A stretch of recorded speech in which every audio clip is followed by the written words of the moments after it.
Mga farmers, magandang hapon. Nandito pala ako sa project. Nag-check ako sa mga gumagawa. Bali, ito ang status ngayon. Bali, halos nagsisamin na kami. Yan. Hanggang dito dulo. Bali, pang 10 days na ako namin ngayon to. Yan. Bali, pang 10 days na ako ngayon. Ito na rin ho yung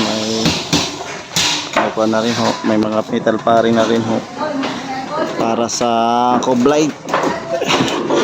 Yan mga ka-farmers, yan may coblight kami ilalagay dito sa kwarto. Tapos ito pala ho ay PVC panel pala ho yung ikakabit namin dito sa kwarto. Yan, tapos dito sa kabilang side ho, dahil ito yung parwall ho, naka metal cladding ho kami dito. Yan, naka metal cladding ho dito ka-farmer sa likod. Ito naka metal cladding kami. Yan, hindi pa nagupit yung side ng hindi pa nagupit yung mga dulo. Kung mapapansin nyo mga ka-farmers, ay yung aming metal cladding ay may konhoto siya, may aspi. Yan, naka-aspi ho siya. Yan.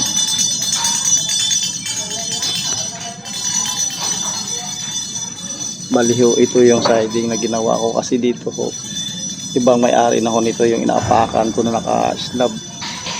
Kaya ito yung aming ginawa dito sa dulo. Yan.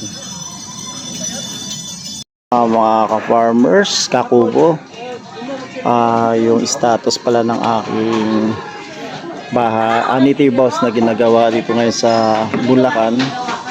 Bali ito kumbaga sa 100%, naka 90% na kami. Yan. Yan na siya.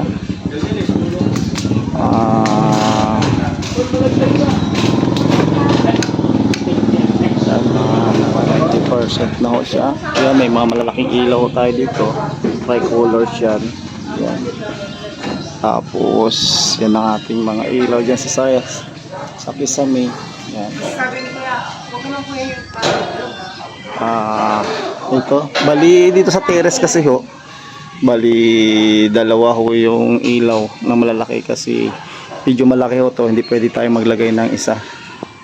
Yan, tapos ito, bali kinuha ni ma'am na i-secure natin yung pinakasahagdanan, kaya to ginawa ho namin to. Ito lalagyan pa namin to ng pole dito. Tapos ito yung ito pala ho, yung ang side na to ay bibinilin pa namin ho to. Bali, tapos ito yung kwarto niya. Bali yung kwarto ho, bali 16 by 10 ito. Ito bali naka PVC panel. Yan, naka PVC panel kami. Ang kanyang switch, ayan ho. Yan, bali yan ang kanyang PVC panel, tsura niya. Yan, bali na pa tayo ilaw. Tapos ayan, may coblight tayo. Ayan o yung kanyang ilaw sa center. Tapos yan, may saksakan din siya dito. Tapos may maliit pa ho siya dito yung lababo, hindi pa namin nalagay. Tapos may sariling CR na rin po siya dito. Ito bali hindi pa tapos so bali yung ilalagay naman namin dyan, double walling ho namin dyan, ay bali PVC panel pa rin. Medyo light naman siyang kulay. Nasaan ba yung ating light na kulay na ating PVC yan?